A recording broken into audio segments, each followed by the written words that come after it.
নমস্কার বন্ধুরা, welcome to cricket and football hub. তো বন্ধুরা, এই ভিডিওতে তোমাদের মধ্যে বেশ কয়েকটা গুরুত্বপূর্ণ আপডেট নিয়ে আলোচনা করার আছে। সেহেতু এই ভিডিওটা একটু না স্কিপ করে তোমাদের পুরোটা দেখার অনুরোধ থাকলো। আর যদি এই ভিডিওটা ভালো লেগে থাকে তাহলে অবশ্যই তোমরা এই ভিডিওতে একটা লাইক দিয়ে আমাদের চ্যানেলটাকে সাবস্ক্রাইব করে রেখো। তো চলো আর দেরি না করে আজকের ভিডিওর মেন টপিকগুলো নিয়ে আলোচনা শুরু করা যাক। সো ফার্স্ট অফ অল যদি আইএসএল এর বিষয় নিয়ে কথা বলা যায়, তো তোমাদের এর আগেই জানিয়ে দিয়েছিলাম আইএসএল এর 8 ফ্র্যাঞ্চাইজি তারা এআইএফএফ ও এফএসডিএল এর কাছে দল তুলে নেওয়ার ইঙ্গিত জানিয়ে একটা চিঠি পাঠিয়েছে। আর সেই 8 ফ্র্যাঞ্চাইজিকে নিয়ে আগামী 7 তারিখ বৈঠকে বসার সিদ্ধান্ত নেওয়া হয়েছে এআইএফএফ এর তরফ থেকে, যাতে সেই 8 ফ্র্যাঞ্চাইজিদের আগামীতে এআইএফএফ এর পরিকল্পনা কি সেই বিষয়ে জানাতে এবং বোঝাতে পারে এআইএফএফ, যার ফলে সেই 8টা ফ্র্যাঞ্চাইজি যেন তারা তাদের দল তুলে নেওয়ার সিদ্ধান্ত না নেয়। তো তোমরা জানো যে 8টা ফ্র্যাঞ্চাইজি তারা এআইএফএফ এর কাছে চিঠি পাঠিয়েছে, সেই লিস্টে নাম নেই Mohun Bagan, East Bengal, Mohammedan sporting, Mumbai city FC এবং চেন্নাইন এফসি। তবে এআইএফএফ এর তরফ থেকে সিদ্ধান্ত নেওয়া হয়েছে ওই 8 ম্যানেজমেন্টের পাশাপাশি বাকি 5 ম্যানেজমেন্টদেরও এই বৈঠকে নিয়ে আসতে। আর সেই মর্মেই গতকাল এই 5 ফ্র্যাঞ্চাইজিদের কর্মকর্তাদের কাছেও চিঠি পাঠানো হয়েছে এআইএফএফ এর তরফ থেকে আগামী 7 তারিখের বৈঠকে উপস্থিত হওয়ার জন্য। আর আগামীকালের ওই বৈঠকেই এআইএফএফ তারা তাদের পরবর্তী সিদ্ধান্ত জানাবে সমস্ত আইএসএল ম্যানেজমেন্টদের কাছে। তবে এই মিটিং খেলে আদতেও কতটা লাভ হবে সেটাই কিন্তু চিন্তার বিষয়, কারণ কোর্টের তরফ থেকে এখনও কিন্তু কোনোরকম রায় জানানো হয়নি এই গুরুত্বপূর্ণ বিষয়টা নিয়ে। কোর্টের তরফ থেকে কবে রায় আসবে, আর কবে এফএসডিএল ও এআইএফএফ এর মধ্যে বৈঠক হবে নতুন কন্ট্রাক্টের বিষয়ে, আর কবেই বা সেই নতুন কন্ট্রাক্টে সাইন হবে বা আদতেও সাইন হবে কিনা, সেই সমস্ত বিষয় কিন্তু এখনও যথেষ্ট ধোঁয়াশা রয়েছে। তো শুধুমাত্র কয়েকজন কিভাবে নিজেদের স্বার্থসিদ্ধির আশায় ভারতীয় ফুটবলকে অন্ধকারের দিকে ঠেলে দিল সেটা কিন্তু আবারও স্পষ্ট। যেখানে আজ এই মাসের 6 তারিখ হয়ে গেছে, আর শুধুমাত্র কয়েকটা দিন বাকি রয়েছে এই মৌসুমে ট্রান্সফার উইন্ডোটা ক্লোজ হতে। সেখানে দাঁড়িয়ে এখনও কিন্তু স্পষ্ট নয় ভারতীয় ফুটবলের টপ টায়ার লিগ আদতেও অনুষ্ঠিত হবে কিনা। যেখানে অন্যান্য মরশুমগুলোতে এতদিনে সমস্ত দলগুলি মাঠে নেমে পড়তো নিজেদের প্রি সিজন করতে, সেখানে দাঁড়িয়ে এই মৌসুমে এই পরিস্থিতির জন্য আইএসএল এর ম্যানেজমেন্টগুলি তারা কিন্তু ফোর্স মেজরে নিজেদের কোচিং স্টাফ আর প্লেয়ারদের বেতন বন্ধ করে দিতে বাধ্য হচ্ছে। সেহেতু ভারতীয় ফুটবলের ধ্বংসের যে সূচনা ঘটে গেছে সেটা কিন্তু পরিষ্কার। সেহেতু এখন এটাই দেখার বিষয় হবে আগামীকালের বৈঠকে আবার কোন নতুন সিদ্ধান্ত নেওয়া হয় এআইএফএফ এর তরফ থেকে। তো যাই হোক, এবার পরবর্তী বিষয়টা বেরিয়ে আসছে আজ ইস্টবেঙ্গল ভার্সেস নামধারী এফসির ম্যাচ নিয়ে।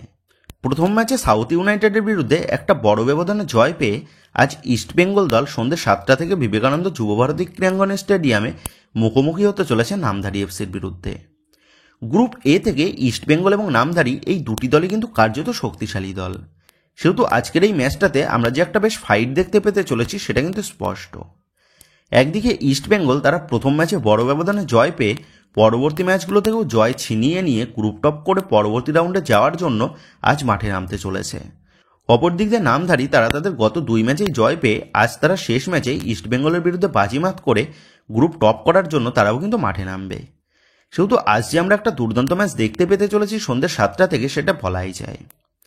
তো এই ম্যাচে লাইভ টেলিকাস্টের বিষয়ে কথা বললে তোমরা টিভিতে এবং মোবাইলের জিও টিভিতে সনেট স্পোর্টস 10-2 চ্যানেলে এই মরশুমের ডুরান্ডের সমস্ত ম্যাচগুলি ফ্রিতে দেখতে পেয়ে যাবে। তবে এর পাশাপাশি তোমাদের সুবিধার্থে এই ম্যাচের এনএস প্লেয়ারের ম্যাচ লিঙ্ক আমরা দিয়ে দেওয়ার চেষ্টা করব। সো তোমাদের যাদের ফোনে এনএস প্লেয়ার অ্যাপটা নেই তারা কিন্তু অবশ্যই প্লে স্টোর থেকে এই অ্যাপটা ডাউনলোড করে নিও। আর ফ্রিতে খেলা দেখার জন্য অবশ্যই আমাদের চ্যানেলটাকে সাবস্ক্রাইব করে নিও যারা এখনও পর্যন্ত আমাদের চ্যানেলটাকে সাবস্ক্রাইব করোনি। তো যাই হোক, এবার যদি কথা বলা যায় এই ম্যাচের জন্য আজ কেমন দল নামাতে পারে ইস্টবেঙ্গল কোচ অস্কার ব্রুজান, সেহেতু কোচ অস্কার ব্রুজান এই ম্যাচের জন্য 4-2-3-1 এই ফরমেশনে দল সাজাতে পারে। যেখানে দলের গোলকিপার পজিশনে দেখা যাবে গিলকে, দলের 4 ডিফেন্সের লেফট ব্যাক পজিশনে দেখা যাবে লালচুংডুঙ্গাকে এবং রাইট ব্যাক পজিশনে দেখা যাবে মোহাম্মদ রাকিবকে, আর দলের জোড়া সেন্টার ব্যাক হিসাবে দেখা যাবে আনোয়ার আলীর সাথে রায়নাকে। তো যাই হোক, এবার দলের 2 ডিফেন্সিভ মিডফিল্ড পজিশনে দেখা যাবে মোহাম্মদ রাশিদের সাথে মিগুয়েলকে। দলের আপফ্রন্টের লেফট উইংয়ে দেখা যাবে হামিদ অথবা বিপিনকে, আর রাইট উইংয়ে খেলবে এডমন্ড, এবং দলের অ্যাটাকিং মিডফিল্ড পজিশনে দেখা যাবে নাওরেম মহেশ সিংকে। আর দলের সিঙ্গেল স্ট্রাইকার হিসাবে এই ম্যাচে শুরু করতে পারে ডিমিত্রিয়াস ডিয়ামান্টাকোস। তো এই পজিশনে মিগুয়েলকে দলের সিডিএম পজিশনের ভূমিকাটা পালন করার পাশাপাশি তাকে অ্যাটাকিং মিডফিল্ড পজিশনের ভূমিকাটাও মাঝে মধ্যে পালন করতে দেখা যাবে। আর যখন মিগুয়েল সে অ্যাটাকিং মিডফিল্ড পজিশনের ভূমিকাটা পালন করবে তখন দলের উইং পজিশন দিয়ে আক্রমণ করতে দেখা যাবে মহেশ সিংকে, এবং এডমন্ড সে কিন্তু তখন ডিমিত্রিয়াস ডিয়ামান্টাকোসের পাশে ডবল স্ট্রাইকারের রোলটা পালন করবে। সো আজকের ম্যাচে নামধারীকে হারিয়ে গ্রুপ টপ করার জন্য এইরকমই প্লেইং 11 নামাতে পারে ইস্টবেঙ্গল কোচ অস্কার ব্রুজান। তো বন্ধুরা তোমরা অবশ্যই কমেন্ট করে জানিও আজকের ম্যাচের ফলাফল কী হতে পারে বলে তোমার মনে হচ্ছে।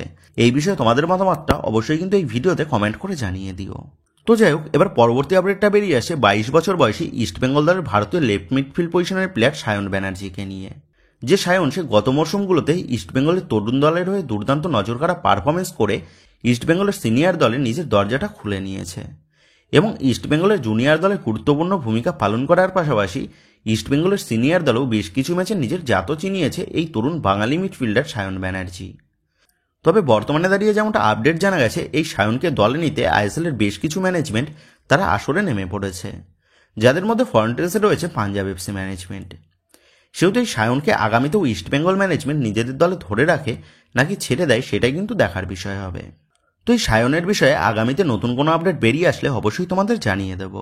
তো এবার নেক্সট আপডেটগুলো বেরিয়ে আসছে মোহনবাগানকে নিয়ে। তো তোমাদের গতকালই জানিয়ে দিয়েছিলাম গতকাল মধ্যরাতে শহরে পা দিয়েছে মোহনবাগান দলের দুই অজি তারকা স্ট্রাইকার জেসন কামিংস এবং জেমি ম্যাকলারেন।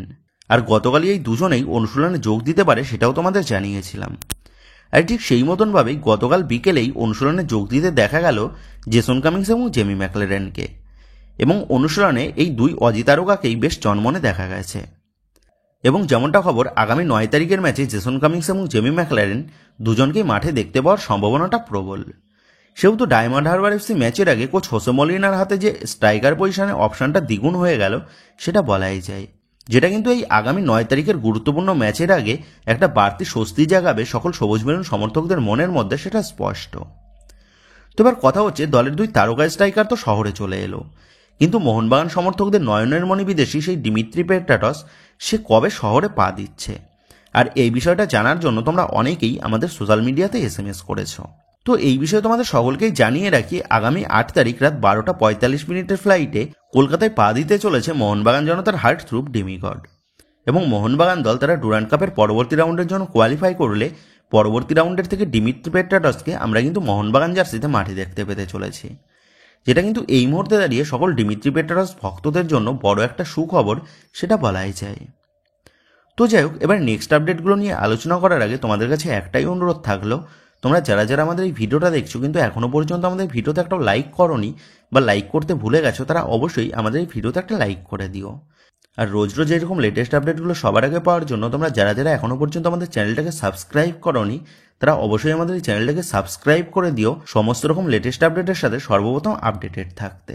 তো যাই হোক, এবার পরবর্তী আপডেটটা বেরিয়ে এসেছে মোহনবাগান দলের লর্ড গ্লেন মার্টিন্সকে নিয়ে। তো গত কয়েক মরশুম ধরে মোহনবাগান দলের সফলতার পেছনে তেমন কিন্তু কোনোভাবেই অবদান রাখতে পারেনি গ্লেন মার্টিন্স। আর অবদান রাখার জন্য তাকে কিন্তু খেলতেও নামতে হবে। কিন্তু জুয়ান ফেরান্ডোর পর মোহনবাগান দলে যে সমস্ত কোচেরা এসেছে সেই কোনো কোচেদেরই কিন্তু মন জয় করতে পারেনি Glenn Martin's. Coach Juan Ferrando Mohun Bagan দল থেকে বিদায় নিলেও গ্লেন মার্টিন্সকে বিদায় করাটা বেশ মুশকিলের কাজ হয়ে দাঁড়িয়েছে মোহনবাগান ম্যানেজমেন্টের কাছে। আর এই গ্লেন মার্টিন্স সে কিন্তু এবার মোহনবাগানের জন্য বড়সড় একটা সমস্যার সৃষ্টি করল। তো তোমরা জানো মোহনবাগান দলের মাঝ মাঠের অন্যতম গুরুত্বপূর্ণ ভূমিকা পালন করে আপুইয়া। প্রথম ম্যাচে কার্ড দেখার পর দ্বিতীয় ম্যাচে আপুইয়ার অনুপস্থিতিতে মোহনবাগান দলের মাঝ মাঠের খেলাটা বেশ ফিকে হয়ে গেছিল।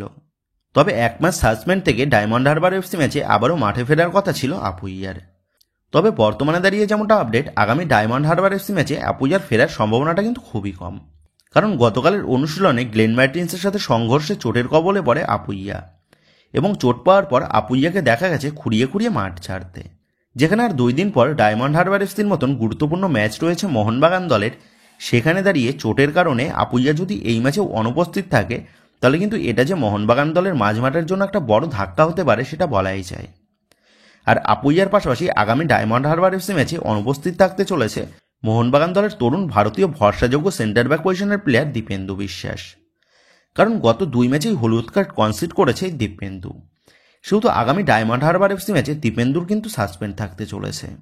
তবে ডায়মন্ড হারবার এফসি ম্যাচে দীপেন্দু সাসপেন্ড থাকলেও এই ম্যাচে দলের জোড়া সেন্টার ব্যাক হিসাবে মাঠে দেখা যেতে চলেছে টম অ্যালড্রেডের সাথে অ্যালবার্টো রড্রিগেজ জুটিকে।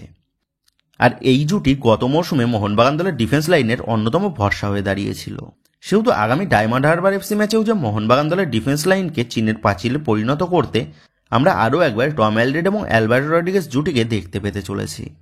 তো বন্ধুরা তোমরা কমেন্ট করে জানিও Mohun Bagan versus diamond Harbour FC ম্যাচের ফলাফল কী হতে পারে বলে তোমার মনে হচ্ছে। মোহনবাগান কি পারবে এই ম্যাচে ডায়মন্ড হারবার এফসিকে হারিয়ে গ্রুপ টপ করতে, নাকি প্রাক্তন কোচ কিবু ভিকুনার রণনীতিতে বাজিমাত করবে ডায়মন্ড হারবার এফসি? এই বিষয়ে তোমাদের মতামতটা অবশ্যই নিচে কমেন্ট করে জানিয়ে দিও।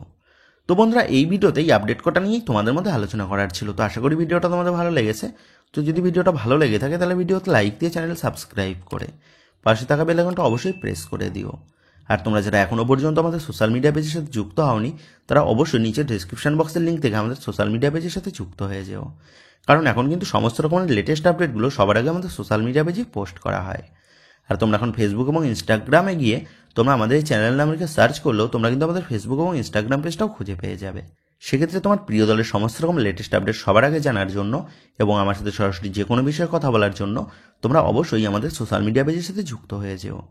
তো বন্ধুরা, এই ভিডিওটা এইটুকুই ছিল। তো আসি বন্ধুরা, দেখা হচ্ছে পরের ভিডিওতে।